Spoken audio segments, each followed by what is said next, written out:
네, 드디어 모세가 억지로지만 아론과 함께 바로 왕 앞에 서게 됩니다. 가서 맨 처음에 한 거는 재앙은 아니었던 것 같죠, 그죠? 아직 재앙을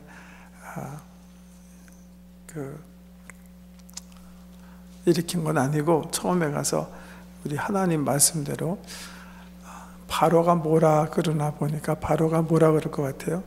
여기 말씀해 보면 모세와 아론에게 증거를 구했던 것 같아요. 이적을 보여라, 그렇게 요구했던 것 같아요.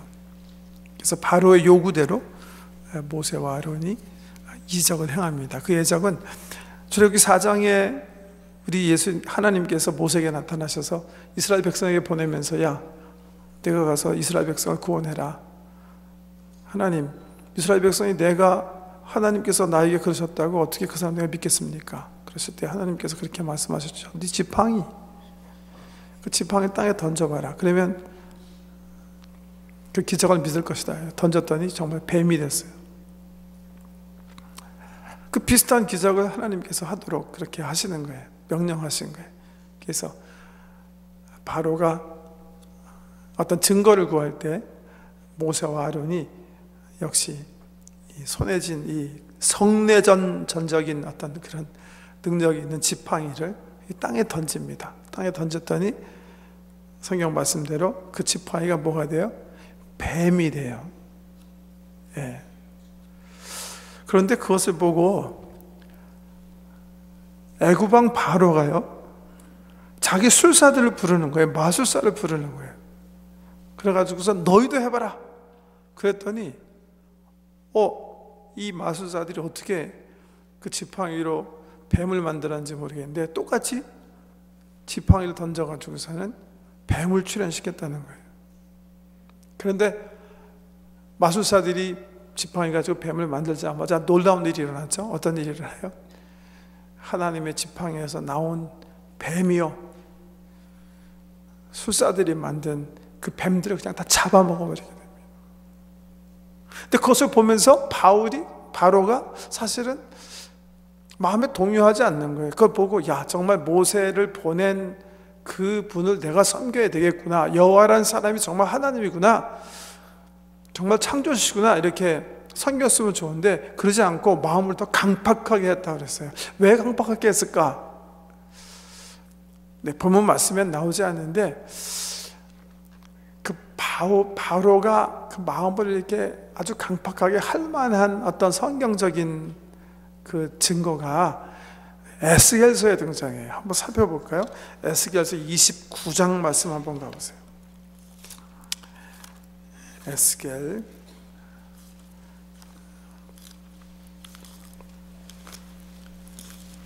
예레미야, 애가 다음에 에스겔, 다니엘, 에스겔 29장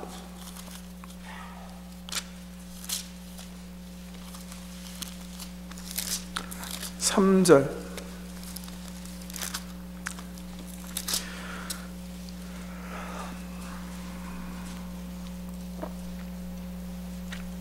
29장 3절. 너는 말하여, 2절부터 읽을까요? 인자야, 너는 애굽의 바로 왕과 온 애굽으로 얼굴을 향하고 예언하라. 너는 말하여 이르기를 주 여호와께서 이같이 말씀하시되 애굽의 바로 왕이여, 내가 너를 대적하노라. 너는 자기의 강들 가운데에 누운 큰 악어라. 스스로 이르기를 나의 이 강은 내 것이라. 내가 나를 위하여 만들었도다 하는도다. 예. 에스겔 선지자가 이스라엘에 대한 환상을 보는 중에 애굽에 대한 말씀이 임하게 되는데, 애굽의 바로를 가리켜서 여기 성경에 보면 나일강의 악어다 이렇게 표현해요. 악어. 똑같은 말씀이 32장 2절에도 나오는데요. 근처에 와서 이렇게 한번 더 볼까요? 32장 2절. 인자야, 너는 애굽의 바로 왕에 대하여 슬픈 노래를 불러 그에게 이르라.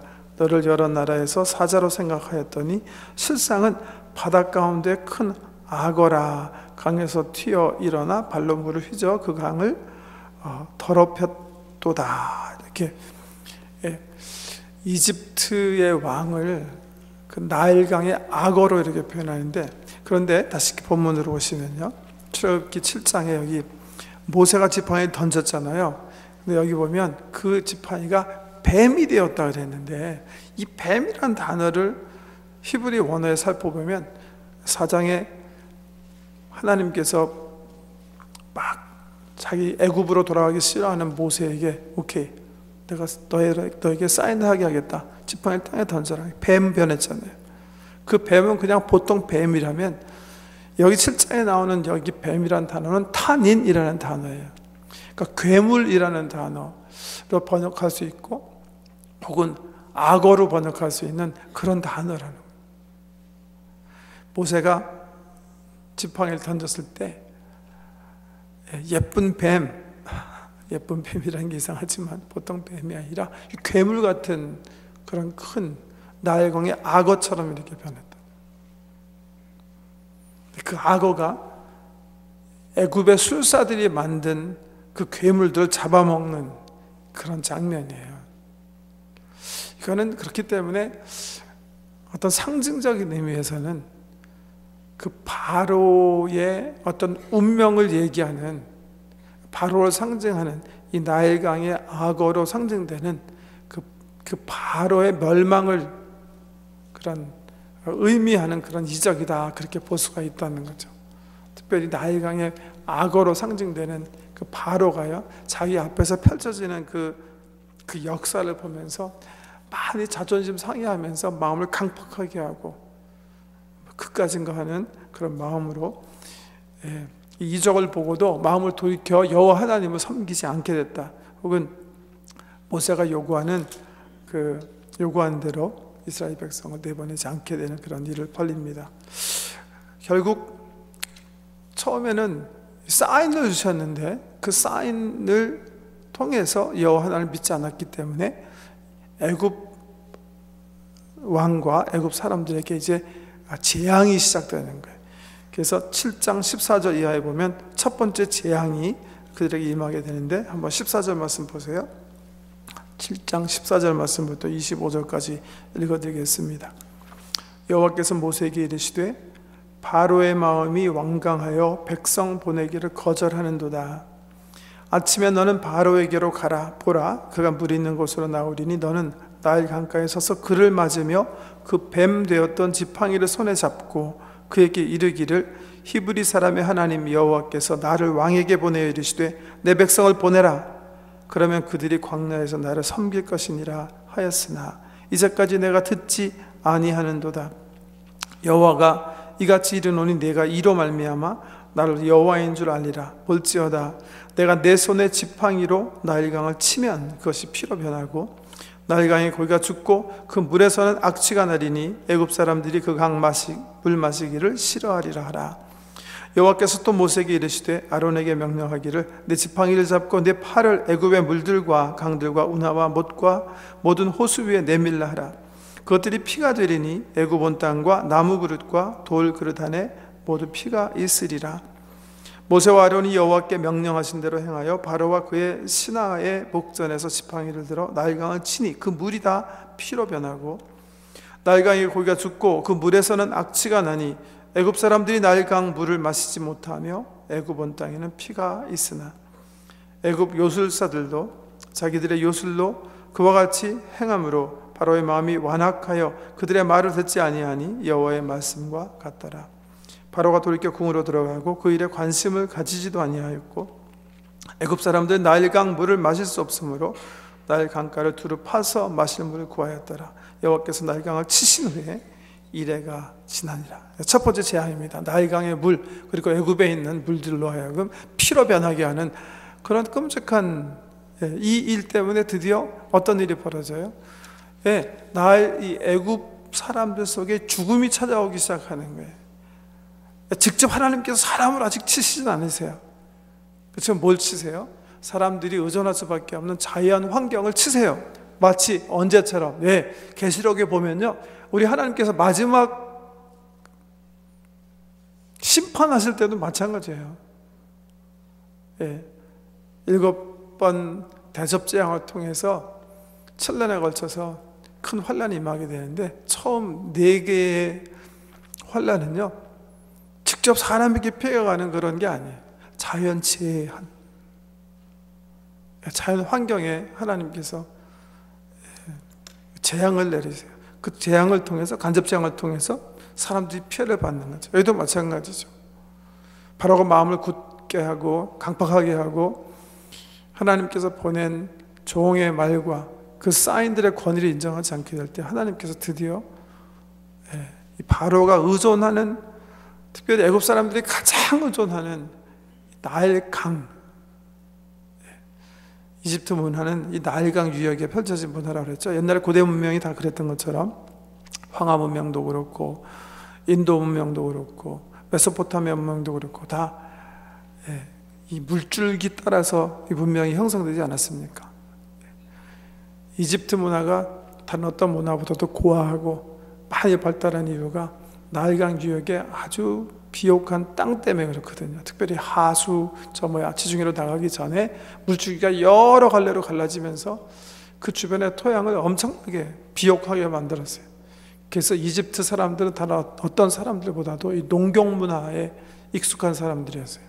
그래서 유목민을 깔보는 그런 사람들이었다는데요, 그 젖줄, 그 물줄기를 하나님께서 손대시는 거예요. 보여주시는 거예요. 모세의 지팡이, 아론의 지팡이, 모세와 아론 손에 들려진 이 작은 지팡이의 힘, 이것으로 작은 거지만 이집트의 젖줄인 이 나일강의 물을 피로 물들게 합니다. 근데 이때에도요, 놀랍게 바로가 자기의 요술사들을 불러요. 그래서 물이 피가 되게 합니다. 성경에 보면 글쎄 이런 자서를 읽는 게 좋을지 좋지 않을지 모르겠는데, 여기 보면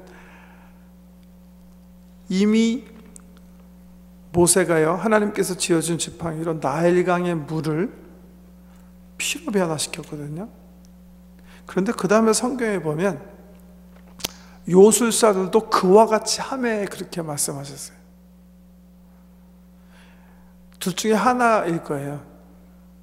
그렇게 하기 위해서 다시 모세가 나일강을 다시 물로 이렇게 변화시켰거나, 아니면 나일강 물이 아니라 나머지 어떤 그 작은 물들을 이렇게 변화시키는 그런 모습이다, 이렇게 볼 수가 있는데, 성경학자들은 전자를 주로 테이크하는 것 같아요. 나일강 물들을 변하게 했는데 다시 회복시켰어요.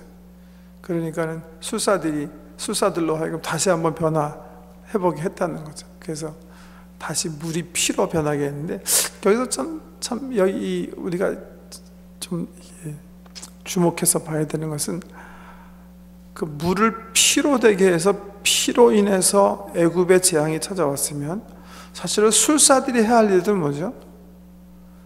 할 수가 있으면 피가 된 물을 물로 변화시키는 거예요.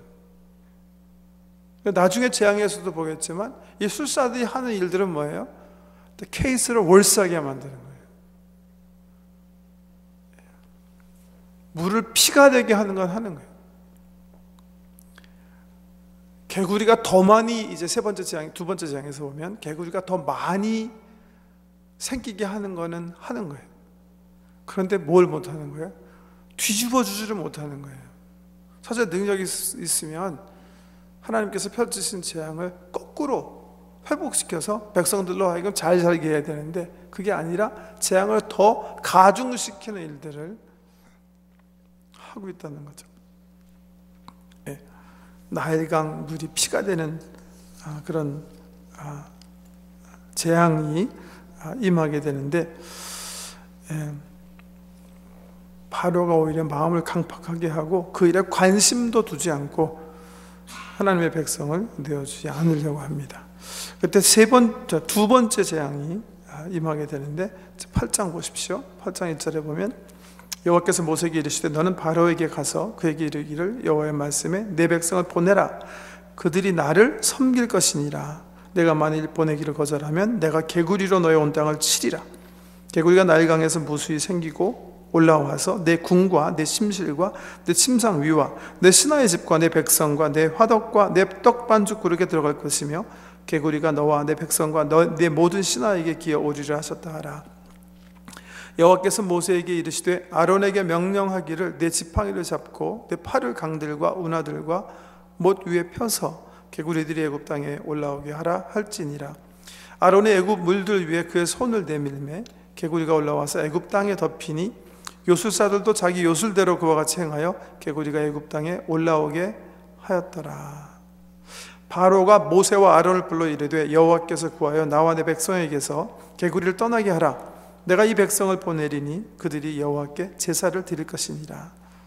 모세가 바로에게 이르되 내가 왕과 왕의 신하와 왕의 백성을 위하여 이 개구리를 왕과 왕궁에 끊어 나일 강에만 있도록 언제 강구하는 것이 좋을지 내게 분부하소서. 그가 이르되 내일이라. 모세가 이르되 왕의 말씀대로 하여 왕에게 우리 하나님 여호와와 같은 이가 없는 줄을 알게 하리니 개구리가 왕과 왕궁과 왕의 신하와 왕의 백성을 떠나서 나일 강에만 있으리이다 하고 모세와 아론이 바로를 떠나 나가서 바로에게 내리신 개구리에 대하여 모세가 여호와께 간구하매 여호와께서 모세의 말대로 하시니 개구리가 집과 마당과 밭에서부터 나와서 죽은지라. 사람들이 모아 무더기로 쌓으니 땅에서 악취가 나더라. 그러나 바로가 숨을 쉴 수 있게 됨을 보았을 때에 그의 마음이 완강하게 하여 그들의 말을 듣지 아니하였으니 여호와께서 말씀하신 것과 같더라. 예, 두 번째 내용인데요. 네, 아론이 지팡이로 나일강을 쳤더니 물에 근원들을 쳤더니 물에서 무수한 개구리가 올라와서 왕과 이집트 백성들의 그 침실이든지 방이든지 일터에 그냥 가득하게 되어버리는 겁니다. 근데 역시 요술사들도 불려졌는데 요술사들도 같이 하죠. 얼마나 많은 개구리를 물에서 올라오게 했는지 모르지만 역시 요술사가 하는 일들은 뭐예요? 재앙을 더 강도 있게 하는 거예요. 더 백성들로 하여금 힘들게 하는 재앙을 같이 하는 거예요. 이 사람 내가 정말 능력이 있었으면 오히려 하나님께서 내리신 재앙을 이렇게 개구리가 올라오게 했으니까 우리는 우리 지팡이 사용해가지고 개구리를 그럼 다시 물로 보내겠다 했었으면 정말 뭐 대치할 만한 여호와 하나님과 견줄 만한 어떤 능력이라고 하겠는데요. 그러기보다는 오히려 그 재앙을 더 강도 있게 하는 일에 마술사들이 요술사들이 협력을 하는 거죠. 그런데 놀랍게 이 재앙은 바로의 마음을 어느 정도 움직였던 것 같아요. 왜 그런지 모르겠는데요. 바로가 개구리 싫어했는지 그 이유는 잘 모르겠는데 바로가 처음으로 뭐라 그래요? 여호와 하나님을 인정하기 시작하는 거예요. 8절에 보면 바로가 모세와 아론을 불러서 뭐라 그래요? 여호와께 구하라. 그래서 나와 내 백성에게 개구리를 떠나게 해달라. 그러면 내가 이스라엘 백성을 보낼 것이고 그들이 여호와께 제사를 드리게 될 것이다. 처음으로 바로가 여호와를 인정하는 거예요. 여기 보면 왜 지금 하나님께서 바로와 다루시는 줄 나오죠. 7장, 8장, 9장에 계속 반복돼서 나오는 굉장히 중요한 단어 중에 하나가 섬김, 예배라는 단어예요. 하나님께서 원하시는 건 지금 하나님의 백성들이 자기에게 예배하는 거예요. 광야로 나와서 하나님을 섬기게 하는 거예요. 그러기 위해서 지금 이 재앙을 펼치시는 건데요. 바로가 이 개구리 재앙을 보고서는 이게 보내는 게 좋겠다는 생각을 하기 시작하고 모세 뒤에 큰 능력의 하나님이 있다는 사실을 인지하기 시작해요. 그래서 개구리 재앙을 펼쳤을 때 두 번째 재앙이 그에게 임했을 때는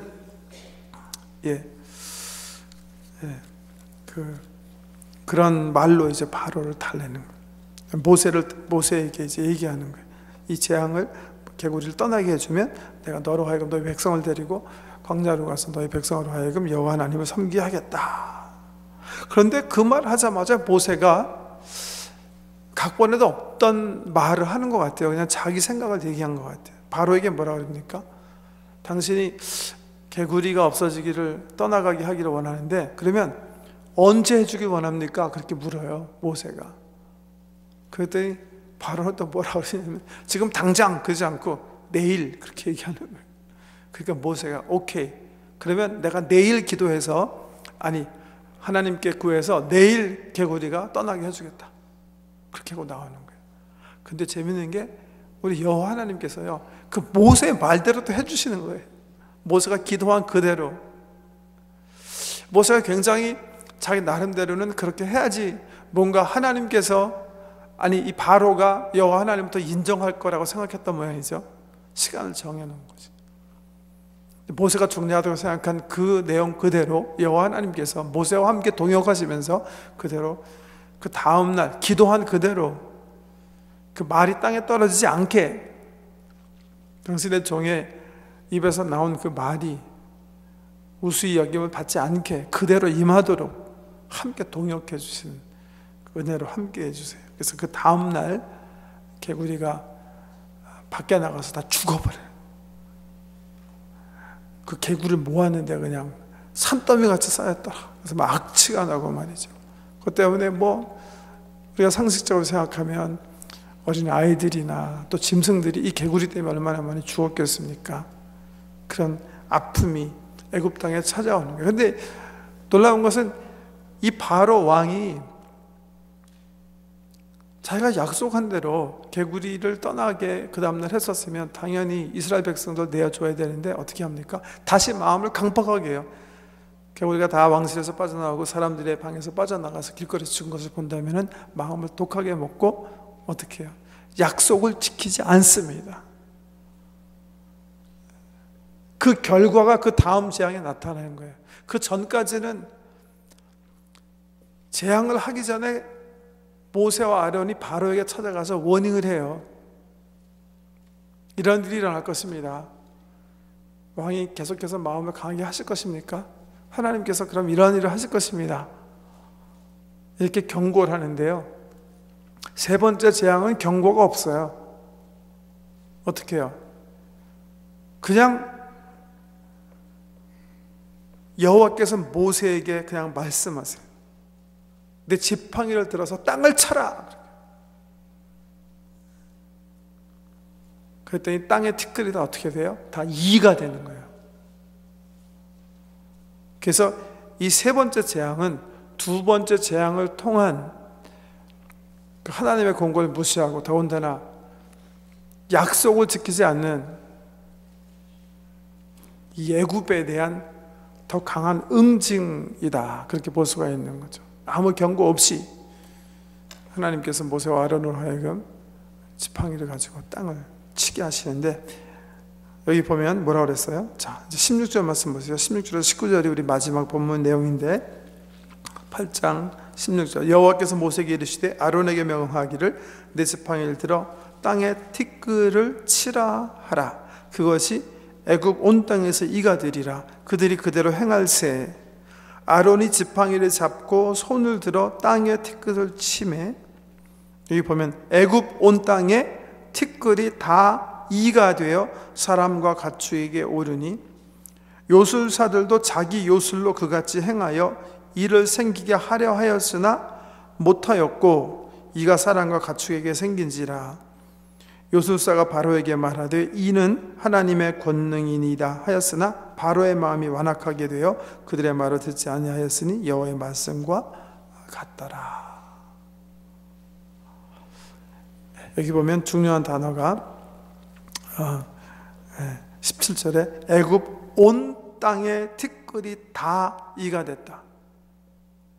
애굽 전역에 있는 모든 티끌들이 다 빼놓지 않고 이가 되어버렸다, 이렇게 얘기하시는 거예요. 더스트라는 단어인데, 더스트 그 뭐 생각나는 게 있어요? 뭐가 생각나죠? 창세기 2장 3장에 보면 하나님께서 사람을 창조하신 데 뭐래요? 흙을 취하세요. 더스트예요. 똑같은 단어예요. 흙을 취하셔서 사람을 만드신, 그 사람의 재료인 흙을, 그 티끌들을, 애굽에 있는 모든 티끌들을 어떻게 하나님께서 이가 되게 하셨다. 이 생명의 어떤 그 재료, 기본적인 재료를 이가 되게 하시는 그런 이적인데요. 그런데 왜 애굽에 요술사들은 티끌들로 하여금 이를 창출하게 하는 이적을 하지 못했을까요? 성경 말씀 보면 그 이유가 나온다는 거죠. 왜 그런 거예요? 이미 모든 티끌은 사용되었어요. 사용할 재료가 없는 거예요, 이 사람은. 왜? 우리 하나님께서 애굽 온 땅에 모든 티끌로 하여금 이미 이가 되게 하셨어요. 그러니까 더 이상 사용할 그 더스트가 없는 거예요. 먼지가 없는 거예요. 그것을 보고서 이집트 술사들이 이게 단순 요술이 아닙니다. 이거는 마술이 아닙니다. 이것은 하나님이십니다. 이건 하나님의 능력입니다. 그러니까 술사들이 펼쳐지는 점점 깊어지는 이적 앞에서 먼저 무릎을 꿇고 하나님이 여호와가 하나님이신 것을 인정하는 거예요. 그렇지만 이스라엘 백성을 꽉 짜고 있는 이 바로는 그 사실을 인정하기 싫어요. 그래서 계속 4번째, 5번째 재앙으로 계속 점점 더 깊어지는 그런 아픔을 바로와 이집트가 경험하게 된다는 내용입니다. 저는 오늘 말씀 속에서요, 특별히 참 이 하나님의 백성들을 사랑하시는 하나님의 모습을 우리가 한번 좀 생각해 봐야 되겠다, 그런 생각을 하게 됐는데요. 제가 아주 오래전에 전도서 사역할 때 어떤 분이 급한 도움이 필요하다고 그래서 전화가 왔는데 들어보니까 이분이요, 자녀 문제로 일을 하시다가 이제 경찰에 연행이 되신 거예요. 그래가지고 재판에 쓰게 됐는데 그 이유가 뭔가 이렇게 보니까 자기 아이가 고등학교에서요, 정말 좋지 못한 친구들과 사귀게 된 거예요. 그래서 정말 바람직하지 못한 그 부모의 마음을 아프게 하는 그런 행동들을 하게 된 거예요. 근데 아빠가 보니까 물론 자기 자녀가 잘못되었지만 이 친구들을 이게 좀 끊게 하지 않으면 안 될 것 같다는 생각이 든 거예요. 그래서 아이에게 이렇게 달래보고 저렇게 달래보고, 보통 그런 일이 생기면 저희들이 보통 이렇게 상담을 하게 되면 그렇게 권유도 하지 않습니까? 아이와 잘 대화해서 학교를 옮겨버리시든가, 아니면 정 안 되면 정말 동네를 이사 가가지고 그 친구들과 교제를 끊게 하든가 하는 그런 방법들도 생각해보고 하곤 하는데요. 이분이 자기 화를 이기지 못하고요, 학교에 그냥 찾아간 거예요. 그래갖고 자기 아이를 이렇게 오염시키는 그 아이를 그냥 잡아가지고서는요, 그냥 학교 내에서 그냥 협박을 해버린 거예요. 근데 그게 이제 학교 선생님 측에서 이제 알게 되고 또 보고가 돼가지고 또 고소가 되고 해가지고서는 그 아빠가 오히려 법정에 서게 되는, 그래서 도와드린 적이 있는데요. 저 자식을 키워본 부모님들은 그 심정을 아실 거예요. 오늘 아까 우리 김현정 원사님께서 기도하실 때 자녀들을 위해서 기도하면서 사탄의 문화, 사탄의 권세에 묶여있는 이라는 표현을 하셨는데요. 예, 제가 말하려는 내용이 사실 바로 그거예요. 사탄의 권세에 묶여있는 그 자녀들을 바라보는 그 부모의 심정, 그것이 오늘 이 출애굽기 7장 8장에 나온 우리 하나님의 마음이 아닌가 하는 생각. 그러니까 바로와 이집트라는, 영적으로 얘기하면 이 사탄의 심볼인 이 사탄의 세력에 이렇게 붙들려 있는 하나님의 백성들을 해방시켜서 이들로 하여금 하나님을 예배하게 하기 위해서 하나님께서 얼마나 집요하게 이 사탄과의 전쟁을 벌이시고 계시는가, 경고하시고 그 앞에서 이적을 행하시고 능력을 행하시면서 내 백성을 내어 보내라 경고하시는, 마치 우리 예수님께서요, 우리 구원하시기 위해서 이 땅에 오셔가지고 광야에서 사탄과 대결하시는 것처럼 우리 하나님께서 당신의 백성을 구출하시기 위해서 뜨거운 부모의 마음을 가지고요, 당신의 자녀들을 억압하고 있는 바로와 그의 세력을 향해서 경고하시고 정말 싸우시는 그런 우리 하나님의 모습을 볼 수가 있어요. 그 거룩하신 하나님의 사랑, 부모 같은 그 사랑의 마음, 그것이 오늘 이렇게 7, 8장에 두드러지게 나타나는 주님의 마음이라고 생각합니다. 예, 우리 기도로 우리 마감하기 원하는데요.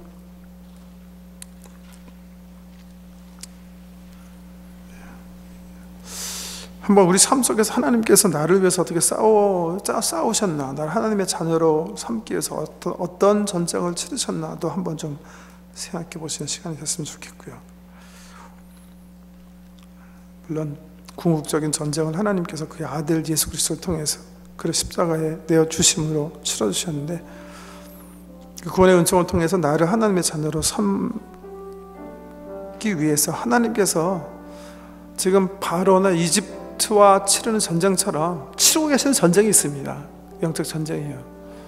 한번 좀 살펴보세요. 하나님께서 나를 당신의 자녀로 삼기 위해서 어떤 싸움을 세상과 하시고 계시는가.